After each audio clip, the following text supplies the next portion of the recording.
basically, she's stating that specifically for the car wash industry, she finds that employees in that industry are very well underpaid, way below the state minimum wage, and that the second issue is that a lot of their uniforms are destroyed easily because of the acids or, the chemicals that are used in the car wash.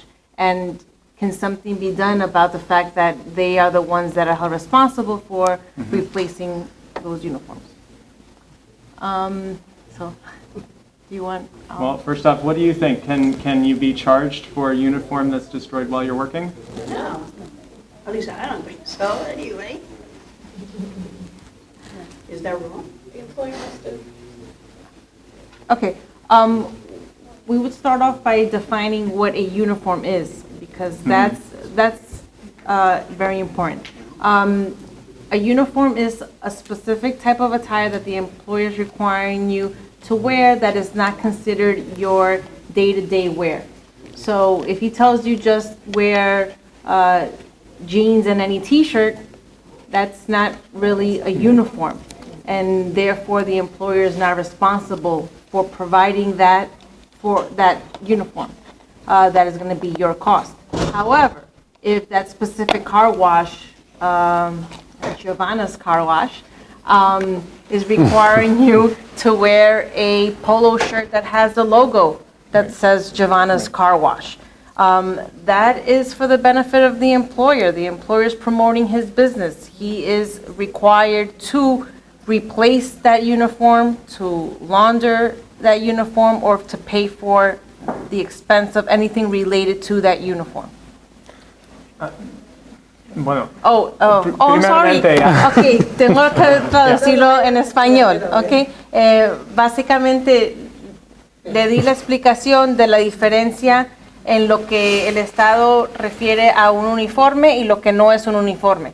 Un uniforme es cierta ropa que el empleador le requiere a usted que ponga para ir a trabajar, pero que esa ropa no sea ropa que usted puede usar en su día normal, día libre.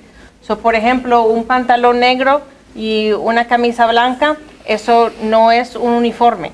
Pero si él específicamente, por ejemplo, le dice, ese pantalón tiene que comprarlo en tal tienda, tiene que ser de tal marca, ya le está dando muchas específicas, es un uniforme. Si la camisa tiene el logo del sitio donde está trabajando, eso es un uniforme. So, si es un uniforme, el empleador es responsable de proveerle ese uniforme, de pagar para el uniforme, de pagar para que se lave ese uniforme, pero si no son las específicas del uniforme, entonces no tiene que pagar. yeah, and I'd just like to add one addition to that answer, which is in addition to uniforms, sometimes maybe a car wash worker might be required to bring their own materials or equipment for a job, and that also is something that if they are required to pay for, that they would need to be reimbursed for, generally speaking.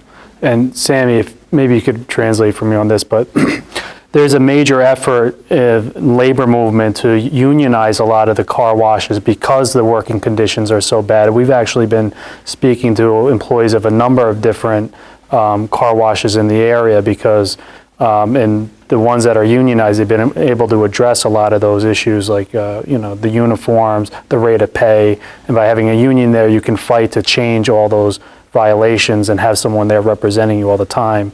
And you don't have to worry about, if you're documented or undocumented, you still have the right to form a union. En el último año y medio, ha visto un esfuerzo grandísimo tratando de organizar a los talleres de los liberales, como se dice.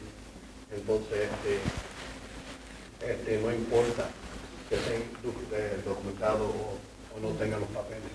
La cosa es que estamos ahora esforzando mucho, especialmente con el compañero mío, por la avenida central, en Ayala. Hemos ido a una docena de car wash, tratando de organizar a los muchachos, pero algunas veces el miedo es demasiado, porque no saben. ¿entiendes? So, no tengan el miedo, organízase. Eso es lo que está tratando de hacer el señor John. ¿Ok? So, por favor, no tengan el miedo, organízase, que es una cosa muy fácil. ¿Ok?